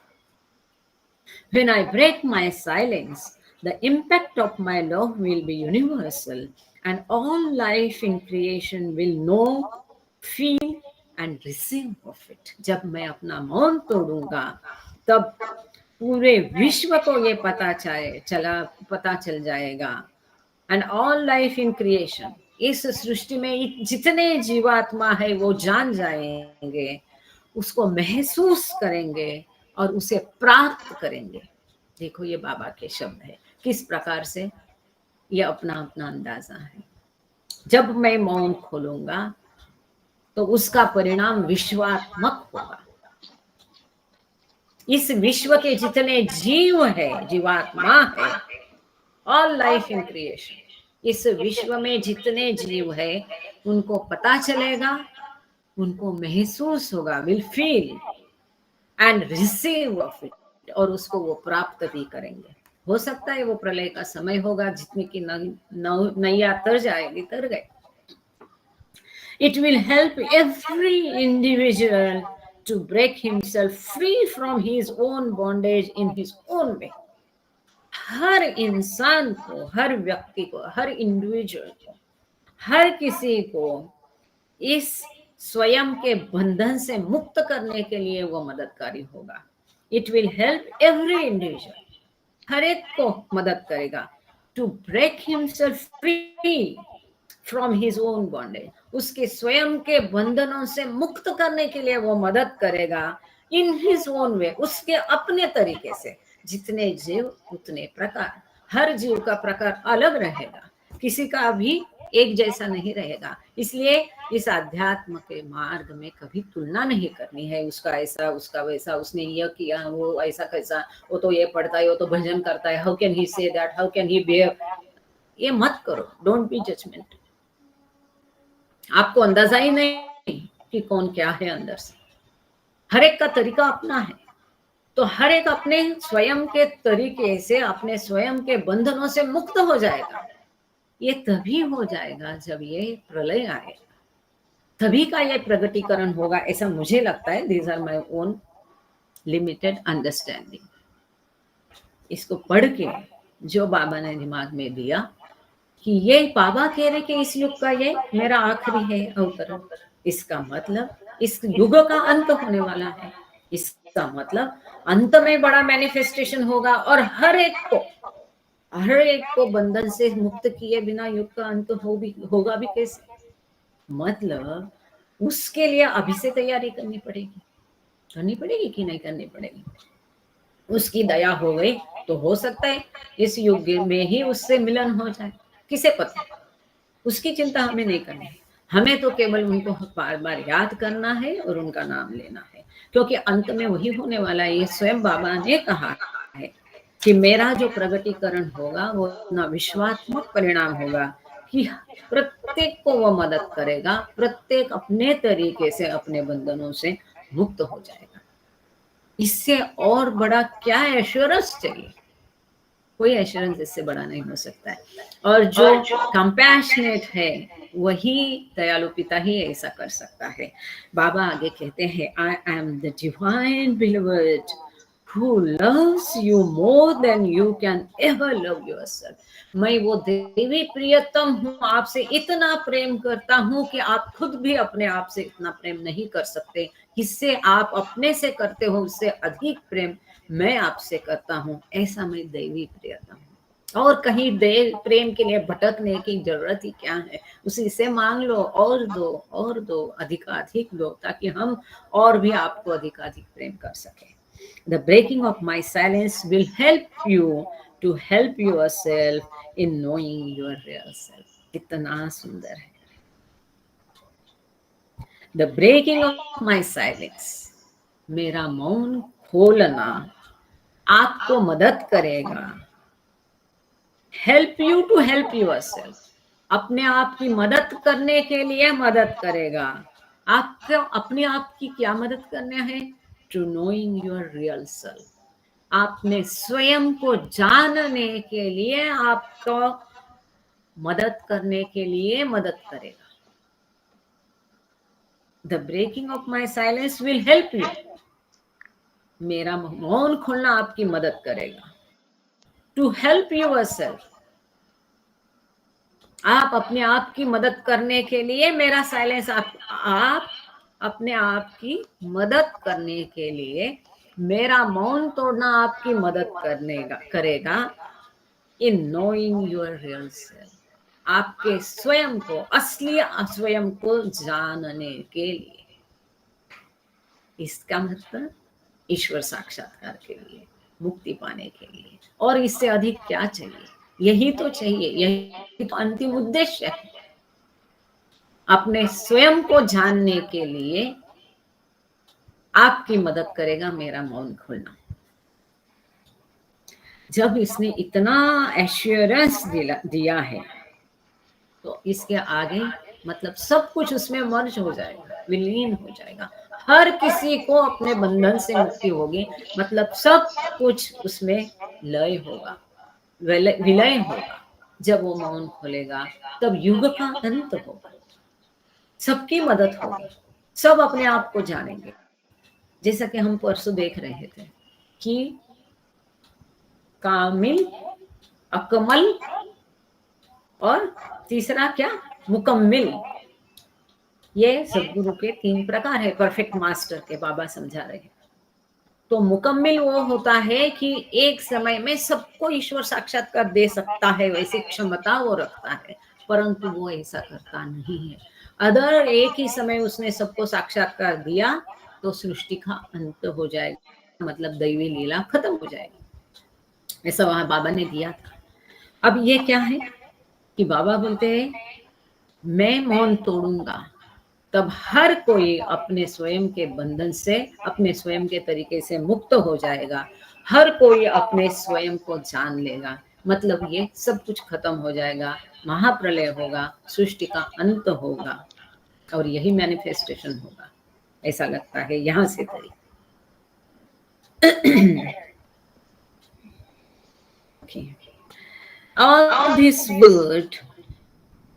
All this word confusion and chaos was inevitable and no one is to blame. अब बाबा कहते हैं उस समय क्या चल रहा था? यूनिवर्सल मैसेज दिया था, वो महायुद्ध चल रहा था मेरे ख्याल से। तो उसके बारे में बाबा शायद बोल रहे हैं कि ये संसार में अभी ये जो भी कंफ्यूजन है, कैओस है, गोंधड़, क्या बोलते हैं उसको, गोंधड़ को, चलो जो भी है सृष्टि में अभी ये महायुद्ध के कारण है या जो भी कुछ चल रहा है, कैओस है, कंफ्यूजन है, ये सब अटल था। किसी को भी इसके लिए दोषी नहीं ठहराया जा सकता है। What had to happen has happened. जो होना था वो हो गया, and what has to happen will happen. जो होना है वो होके रहेगा। इसी के लिए नहीं, जीवन में छोटी मोटी कोई भी चीज अगर होती है तो हमें अपने आप को, ये बहुत महत्वपूर्ण सेंटेंस है, no one is to blame for it, किसी को दोषी नहीं ठहराया जा सकता है। जो घटना है वो घटता ही है, जो घटना था वो घट गया, जो घटना है वो घट रहा है, और जो घटने वाला है वो घट के रहेगा। No one has to be blamed, किसी को इसके लिए दोषी नहीं ठहराया जा सकता। There was and is no way out except through my coming in your midst. आपके बीच में आने के अलावा कोई भी रास्ता नहीं था और नहीं है।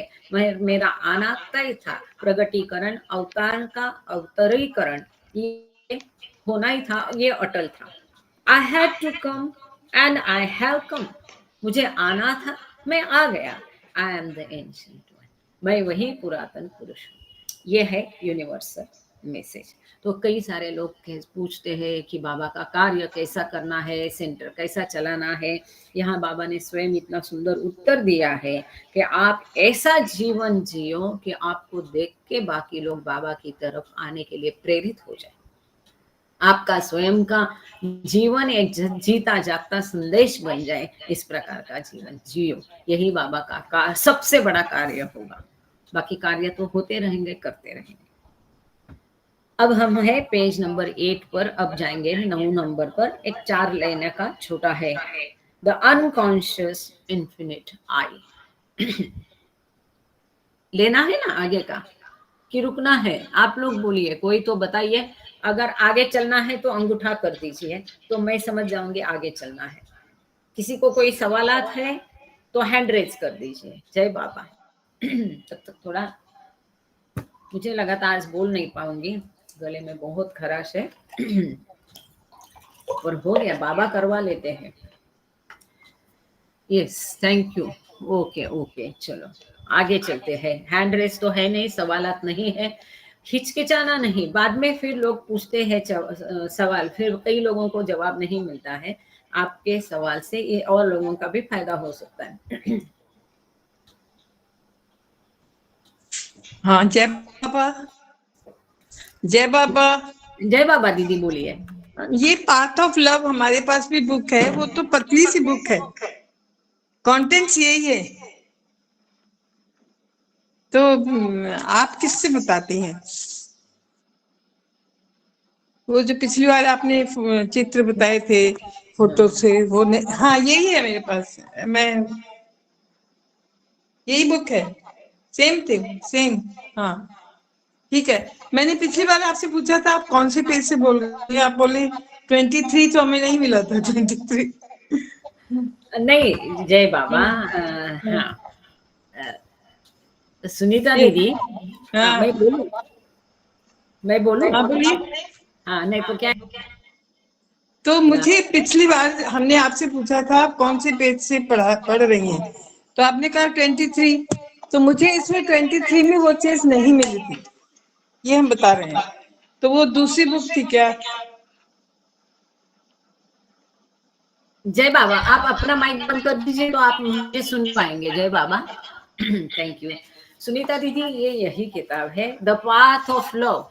और मैंने अर्ज किया था सभी को, इसमें उल्टा दिख रहा होगा पता नहीं, आप सब लोग इसको खरीद सकते हैं, केवल 75 रुपया इसकी कीमत है। अगर किसी के पास नहीं भी है तो मंगा लीजिए। मेहर बुक हाउस में है, जो हैदराबाद वाले का। ऑनलाइन किसी को चाहिए तो मैं लिंक डाल दूंगी। बॉम्बे में मिलता है, पूना में मिलता है, अहमदनगर में मिलता है, किशोर भोज्जा है उसके पास मिलता है। क्या बोलते हैं उसको, वो ऑनलाइन खरीदते हैं ना, अमेजॉन में मिलता है। और आपने जो जब पूछा, बिल्कुल दीदी यही किताब है। और मैं हमेशा पेज नंबर बोलती हूँ, अब हम 8 नंबर पेज पर है। और ये बहुत अच्छी बात है कि आप किताब को पढ़कर देखकर आप सुनते हैं, ये और भी एकदम पक्का हो जाता है मार्क के। क्योंकि क्या है ना, आपने जो पिछले बार पूछा था तब हम बुक पढ़ रहे थे द बॉयज, और बॉयज का मैंने 23 नंबर बताया था। मुझे याद है आपने पूछा भी था और मैंने बताया था। इसमें तो अभी हम 8 नंबर पेज ही चल रहे हैं, वो मंगलवार की बात है। तो मंगलवार को हम जो पढ़ रहे हैं वो किताब है द बॉयज, और मुझे नहीं लगता ये ज्यादा लोगों के पास होगी। पर क्या है, उसका पेजेस डालना मतलब बहुत रहता है। अभी तो नीलम मेरी बहुत मदद कर रहे हैं, जब से मैं बीमार हुई, निमोनिया हुआ, तब से नीलम ने ये टेक ओवर किया है। इसका हर पेज डेली हमको टाइप करना पड़ता है, उसको चेक करना पड़ता है, वो मोबाइल में डाल के वो अभी टाइम टू टाइम बराबर एडवांस में मुझे भेजती है ताकि मैं वो ग्रुप में डालूं।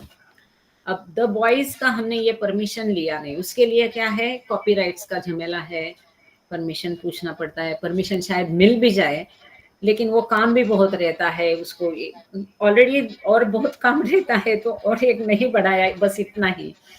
अब वो बाहर का पब्लिकेशन है, और केलकर अंकल से मैंने उसके लिए डिस्कशन भी किया था, तो उन्होंने बोला खाली पढ़ लो उसको, इसके लिए उसके पेजेस नहीं डाल रहे द बॉयज के, जो हम पढ़ेंगे उसी को आप लेकर चल सकते हैं।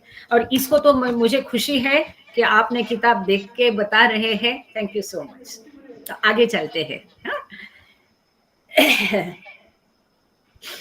अभी हम पेज नंबर 8 पर है।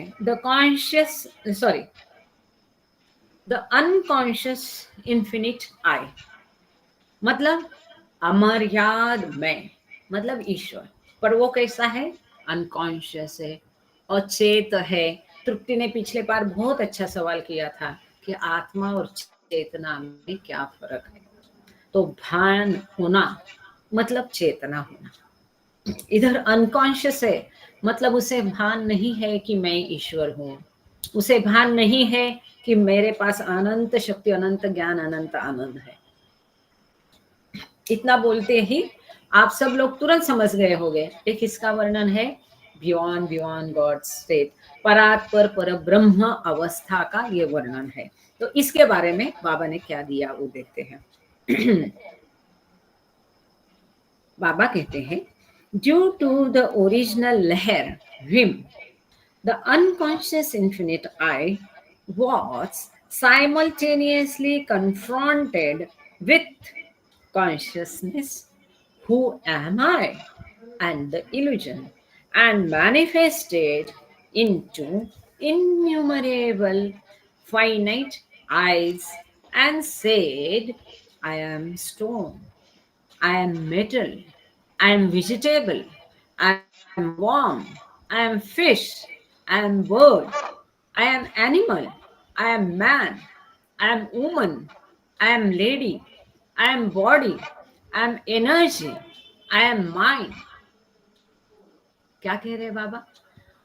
वो जो परात्पर परत ब्रह्म अवस्था में था, उसे पता नहीं था कि मैं ईश्वर हूं, है ना। और उसमें कोई लहर नहीं थी, अचानक उसमें लहर आ गई, भीम आ गई, इच्छा हो गई।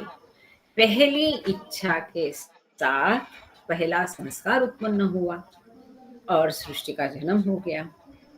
वो पहली लहर के कारण, भीम के कारण, मर्जी, भीम, लहर, वो लहर वाली लहर नहीं, वेव वाली लहर नहीं, जिसको हम हिंदी में खूब समझते, लहर आ गई, भीम, मेरी मर्जी ना, वैसा उसकी लहर हो गई। किसकी?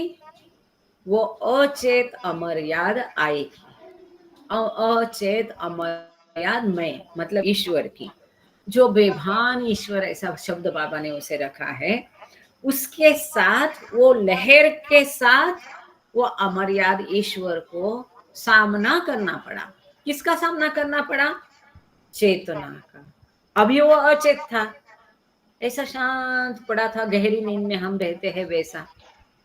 अब एकदम हलचल हो गई गहरी नींद में, तो चेतना आ गई, तो उसको किस चीज का सामना करना पड़ा? एक तो चेतना का सामना करा। फिर उसे लगा कि मैं कौन हूं, उसे चेतना नहीं थी, अचेत अपना सो रहा था। फिर उसने जैसे जगते ही उसको सामना करना पड़ा इस सवाल का कि मैं कौन हूं। फिर उसे भास का सामना पड़ा। क्यों? क्योंकि मैं कौन हूं कहते ही उसकी जो अमर्याद चेतना थी वो मर्यादित हो गई, लिमिटेड हो गई, और उसने अपने आप को प्रकट किया, परंतु प्रकट ईश्वर करके नहीं किया। तो तो अनंत छोटे छोटे सीमित मय में उसने अपने आप को प्रकट किया। अब जो एक अकेला अमर्याद मय था, ईश्वर था, परंतु अचेत था, उसने अपने आप को एक लहर के कारण प्रकट किया अनंत छोटे छोटे सीमित मय में। अब वो कहने लगा, उसे पता नहीं था कि मैं ईश्वर हूं, वो अनजान था। अब वो क्या कहने, जैसे उसने अपने आप को छोटे मय में प्रकट किया, वो क्या कहने लगा, मैं पत्थर हूँ, मैं धातु हूँ, मैं वनस्पति हूँ, मैं कीड़ा हूँ, मैं मछली हूँ, मैं पंछी हूँ, मैं पशु हूँ, मैं मनुष्य हूँ, मैं श्री हूँ, मैं ये शरीर हूँ, मैं ऊर्जा हूँ, मैं मन हूँ। अब मैं मन हूँ मतलब पांचवी छठवीं भूमिका। मैं ऊर्जा हूं कौन कहता है, पहले से चौथी भूमिका सूक्ष्म जगत वाले कहते हैं। मैं मनुष्य हूं, मैं शरीर हूं कौन कहता है, स्थूल जगत वाले कहते हैं। तो इस तरह से जो अनंत मर्याद ईश्वर एक लहर के कारण अनंत मर्यादित मय में, झूठे मय में बस गया। When illusion disappears, अब ये क्या हो गया, इल्यूजन हो गया, भास हो गया। When illusion disappears, the infinite I with consciousness retain says, I am God. अब जब वो मैं मन हूं तक आ गया, तब क्या हो गया, ये जो भास था, भ्रम था कि मैं पंछी हूं, मैं पशु हूं, ये खत्म हो गया। जब भ्रम खत्म हो गया, तो जो अनंत मैं हूं, अनंत ईश्वर हूं, अपनी चेतना के साथ उसने अपनी अमर्याद चेतना प्राप्त की। अभी तक लहर के कारण उसकी चेतना मर्यादित हो गई थी, वो उसी की अपनी अमर्याद चेतना उसने वापस प्राप्त की और वो कहने लगा, मैं ईश्वर हूं। अब वही ईश्वर चेतना के साथ कह रहा है कि मैं ईश्वर हूं। और जब उसे चेतना नहीं थी, तब वो कैसा था, अनजान, बेभान, जिसे चेतना नहीं है, भान नहीं है, ऐसा ईश्वर था। अब उसने चेतना के साथ स्वयं को जान लिया कि मैं ईश्वर हूं। छोटा सा है, चंद लाइनों का है, इतने सादे सिंपल स्ट्रेट शब्द है।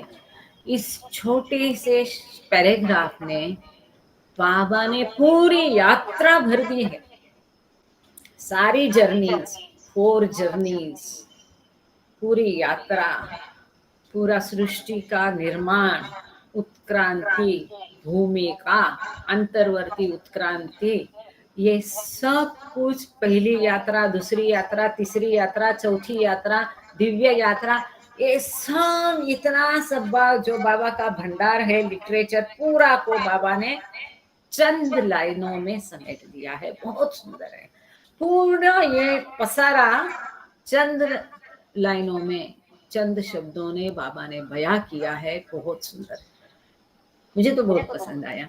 आपका मुझे मालूम नहीं। पेज नंबर 9 में हम थे, अब आगे है गॉड, मतलब ईश्वर। अब बाबा कहते हैं इसमें, thank you, in the subhuman stage, the consciousness of false self or false I, which is very slight, provides scope for evolution. आगे बाबा कहते, अब दूसरा टॉपिक शुरू हो गया। ये छोटे छोटे बाबा ने द अवेकनर मैगजीन को दिए थे, या जब मंडी के साथ बाबा बैठते थे तब काफी बातें होती थी, काफी कुछ बाबा बताते थे। तो ये जो किसने डायराइज किया है, वो बाबा ने स्वयं बात को द अवेकनर मैगजीन को देके रखा था, जो कि एडिटर ने हमारे लिए उसको एक कंपाइल किया छोटे बुक में। In the sub human stage, मतलब मनुष्य के रूप के पहले का, पशु तक, मतलब पाषाण से लेके पशु तक, the consciousness of false self और false I, which is very slight provides scope for evolution.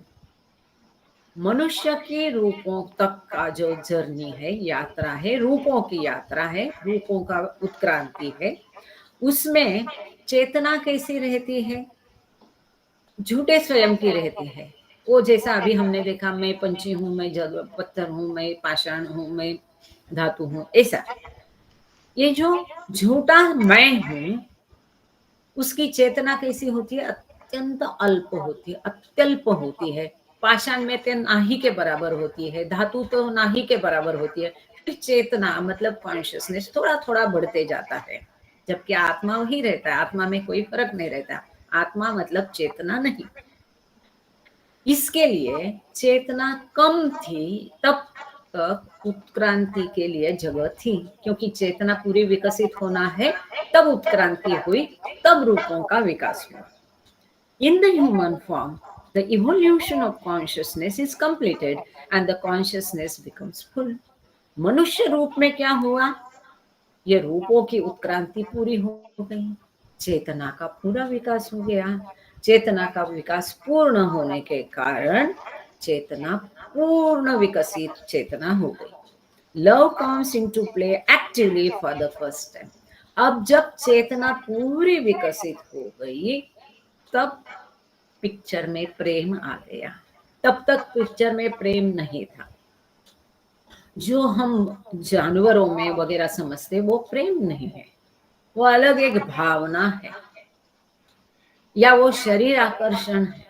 ये वासना होती है और भावनाएं होती है, प्रेम नहीं होता है, क्योंकि वहां बुद्धि नहीं है, वहां मन नहीं है ना। तो ये प्रेम पिक्चर में कब आता है? चेतना पूरी विकसित होने के पश्चात मनुष्य रूप में ये प्रेम क्रियाशील हो जाता है, पहली बार उत्क्रांति के विकास में। As love plays the part more actively and fully, the false I begins to get consumed more and more. जैसे जैसे ये प्रेम अधिकाधिक विकसित होता है, लिमिटेड मर्यादित प्रेम से उसकी जगह अमर्याद दैवी प्रेम लेता है। जैसे जैसे वो अधिक क्रियाशील होता है, पूर्ण रूप से दैवी प्रेम की तरफ जाता है, वैसे वैसे ये झूठा मैं की जगह असली मैं अधिकाधिक लेता है। झूठा मैं कम होते जाता है, कम होते जाता है, अधिकाधिक कम होते जाता है। Eventually, when love is at its zenith, the false I gets totally consumed by love. अंततः जब ये दैवी प्रेम पूरी अपनी चरम सीमा पर होता है, तब क्या होता है? ये झूठा मैं खत्म हो जाता है, खुदी मिट जाती है, खुदा मिल जाता है। This results in consumption of both lover and love at the altar of the beloved. तब क्या होता है? प्रियतम की वेदी पर प्रेमी और प्रियतम एक ही हो जाते हैं। प्रेमी भी वही है, प्रियतम भी वही है। प्रेमी के तुम दास बाबा, भाऊ का ये गीत है, रुस्तुम काका ने बहुत बढ़िया गाया है। प्रेमी के तुम दास, ये कब तक होता है? जब तक खुदी को खुदा नहीं मिलता है। पर जब ये दैवी प्रेम की अग्नि अत्यधिक प्रज्वलित होगी, अपनी चरम सीमा पर होगी, तब झूठा मैं हट जाता है, खुदी मिट के खुदा मिल जाता है, और तब प्रेमी और प्रियतम का मिलन होके उसकी प्रियतम की वेदी पर वो झूठा मैं की बलि चढ़ जाती है, खुदी मिट जाती है, वहां खुदा मिल जाता है। प्रेमी और प्रियतम एक हो जाते हैं, उनका मिलन होता है। Neither does the lover remain in love, nor does love reign supreme over the lover. अब क्या होता है? ना ही प्रेमी अपने प्रेम में रहता है, ना ही प्रियतम श्रेष्ठ रहता है। The goal is attained. उद्देश्य प्राप्त हो गया। प्रेमी प्रियतम का मिलन ये उद्देश्य था। मैं ही ईश्वर हूं, इसका अनुभव करना ये उद्देश्य था। अब उद्देश्य खत्म हो गया। वहां ना ही प्रियतम रहता है ना ही प्रेमी रहता है। कोई भी एक दूसरे के ऊपर श्रेष्ठ कनिष्ठ नहीं होता है। श्रेष्ठ कनिष्ठ रहेंगे तो वो ईश्वर कहलाने लायक नहीं रहेगा। ईश्वर एक ही है, अद्वैत है, अकेला है। अब उसका उद्देश्य प्रेम को पाना पूरा हो गया, तब प्रेमी और प्रियतम एक हो गए। अब प्रेमी और प्रियतम एक होने के पश्चात अमर याद वो ईश्वर रहता है। वहां कोई श्रेष्ठ नहीं, कोई प्रियतम नहीं, कोई प्रेम नहीं, केवल अनंत प्रेम अस्तित्व में रहता है। The beloved is supreme over his self. There is nothing except the beloved. Everything else is consumed. प्रियतम के अलावा वहां कुछ भी नहीं रहता है। प्रेमी, उसकी खुदी, उसका झूठा अहम, सब कुछ उसमें स्वाहा हो गया, सब कुछ उसमें खत्म हो गया, उसमें मिलन हो गया। और प्रियतम के अलावा अब कुछ भी अस्तित्व में नहीं रहता है। बाकी सब कुछ नष्ट हो जाता है, केवल प्रियतम रह जाता है जिसमें प्रेमी विलीन हो गया है। अब आज हम यहाँ रुक जाएंगे। आगे है फोर नॉलेज। तो लेकिन वो थोड़ा सा बड़ा है, बड़ा भी नहीं हो भी सकता है, लेकिन आज है 28। अब किसी को कुछ सवालात नहीं है तो प्रार्थना की तरफ मुड़ते हैं, और सवालात है तो सवालात ले लेते हैं। Thank you Baba, thank you all. अब यहाँ हम पेज नंबर 9 पर रुके हैं। अगली बार हम पेज नंबर 9 से शुरू करेंगे। अगर जल्दी होता है तो बताइए, स्लो होता है तो भी बताइए। जैसे बाबा कहलवाते हैं, कहते हैं। अगर किसी को सवाल नहीं है तो हम प्रेयर ले लेते हैं। Thank you. अवतार मेहर बाबा की जय। Thank you all. जय बाबा। आज जय बाबा। हाँ जी हे जी। परमदिगार, सबके राखनार और सबकी रक्षा करने वाले, तुम्हारा कोई आदि नहीं है और न तुम्हारा कोई अंत है। तुम अद्वैत हो, तुम तुलना से परे हो और तुम्हारा पार कोई नहीं पा सकता। तुम्हारा कोई रंग और रूप नहीं है। तुम आविर्भाव से रहित हो, तुम गुणातीत हो, तुम अपार हो और अगाध हो, कल्पना और धारणा से परे हो, शाश्वत व अनश्वर हो। तुम अखंड हो और दिव्य नेत्रों के सिवाय और किसी भी प्रकार से तुम्हें कोई नहीं देख सकता है। तुम्हारा अस्तित्व सदैव था, तुम सदैव रहते हो और तुम सदैव रहोगे। तुम सर्वत्र हो, तुम हर वस्तु में हो और तुम हर जगह से परे तथा हर वस्तु से परे भी हो। तुम आकाश में हो और पाताल में हो, तुम व्यक्त हो और व्यक्ति हो, तुम सब लोगों पर हो और समस्त लोगों से परे भी हो। तुम तीनों भुवनों में हो और तीनों भुवनों से परे भी हो। तुम अगोचर हो और स्वतंत्र हो। तुम सृष्टि के रचने वाले हो, स्वामियों के स्वामी हो, समस्त मनो हृदयों के ध्याता हो। तुम सर्वशक्तिमान हो, सर्वव्यापी हो।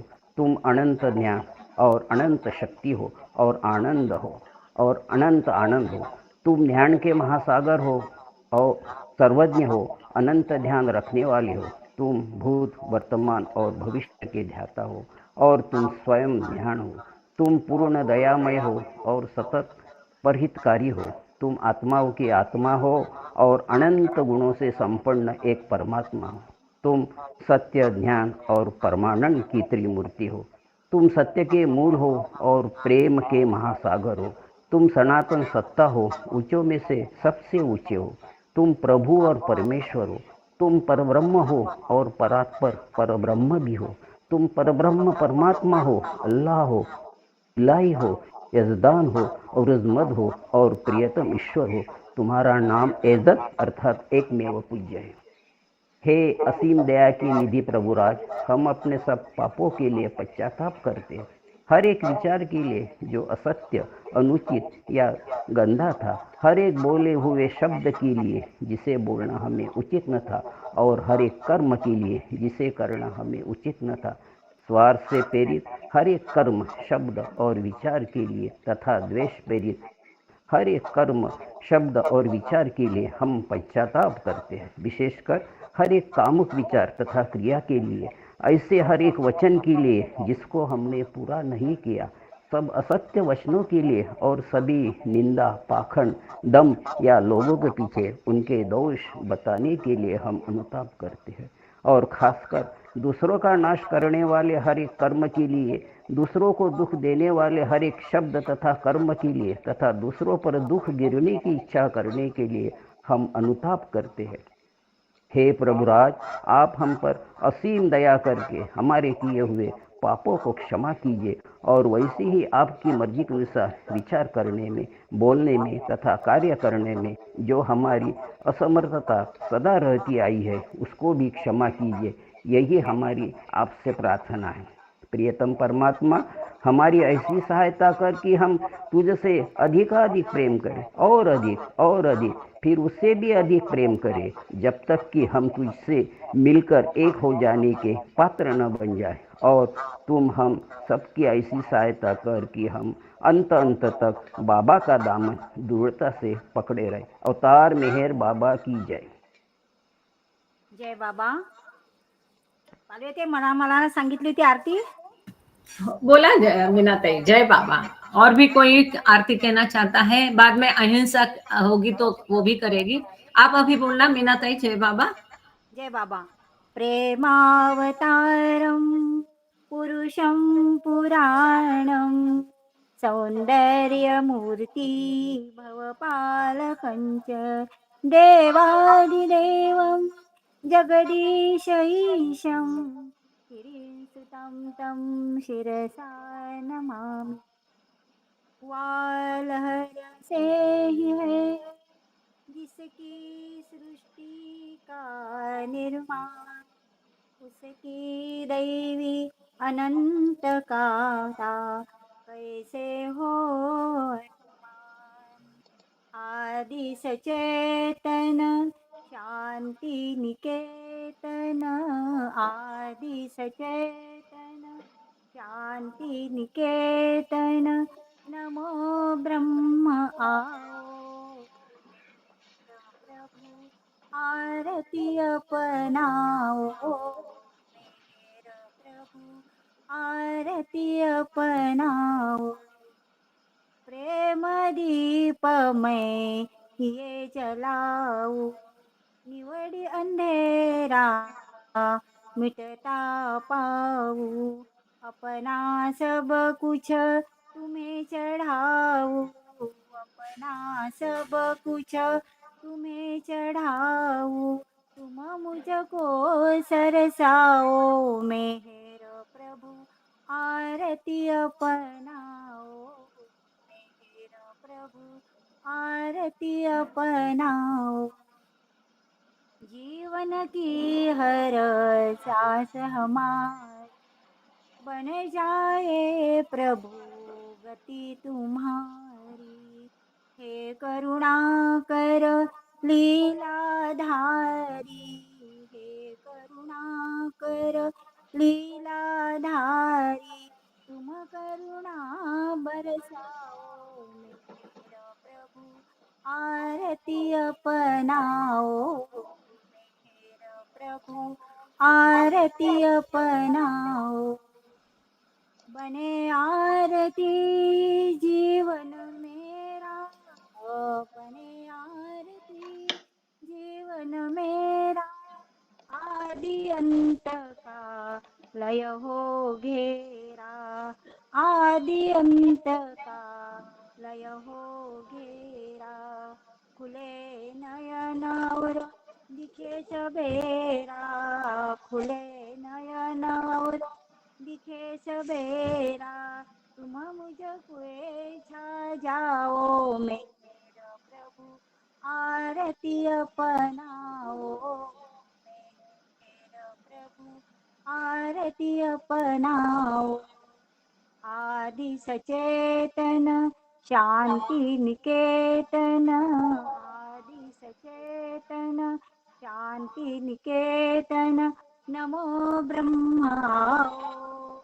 मेरा प्रभु आरती अपनाओ, मेरा प्रभु आरती अपनाओ। अवतार मेहर बाबा। जय बाबा, थैंक यू। मीरा मगरैया जी, आप भी आरती बोलिए। जय बाबा शुरू करना। सॉरी, मैं भूल जाती हूँ हर बार, आपको कब से बोल के रखा था। मीरा मगरैया जी, जय बाबा। मीरा जी,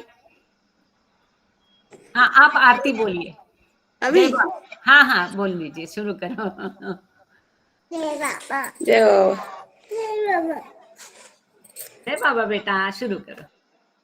जहाँ कल्पना शब्द पहुँचे, ऐसे परम पार लेती लेती कर वेद पुकारे, महिमा थोड़ी अपार, दिव्य सनातन परम नयाधन, दिव्य सनातन परम नयाधन, हे जगदो धारो मेहर मन, आरती स्वीकारो मेहर मन, आरती स्वीकारो, धूप दीप चंदन चर्चान,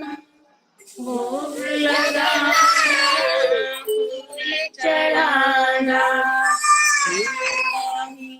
तुमको लौटाना, काहे बड़ाई करूं मेहर मन, आरती स्वीकारो मेहर मन, आरती स्वीकारो, सकल निधि के तुम कारण हो, सकल विश्व तारण हारे हो, तुम समय और नहीं तुम ही हो, हे सत्य अवतारो मेहर मन, आरती स्वीकारो मेहर मन, आरती स्वीकारो, सकल चराचर तुम्हारी माया,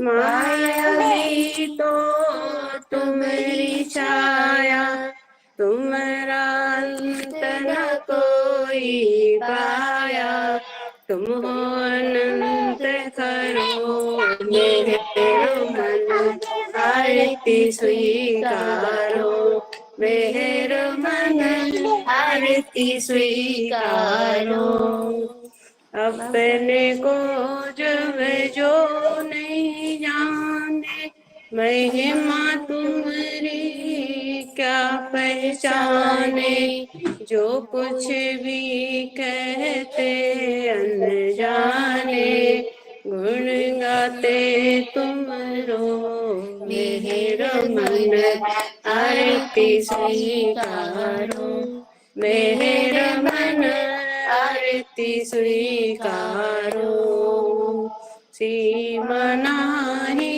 तुम्हारी कृपा को, क्या कोई दे सकता प्रभु तुमको, भीख तुम्ही दो प्रेमी जनों को, नित तुम्हें सुमरो मेहर मन, आरती स्वीकारो मेहर मन, आरती स्वीकारो, दिव्य सनातन परम दयालु, दिव्य सनातन परम दयालु, जगदोद्धारो मेहर मन, आरती स्वीकारो मेहर मन, आरती स्वीकारो मेहर मन, आरती स्वीकारो,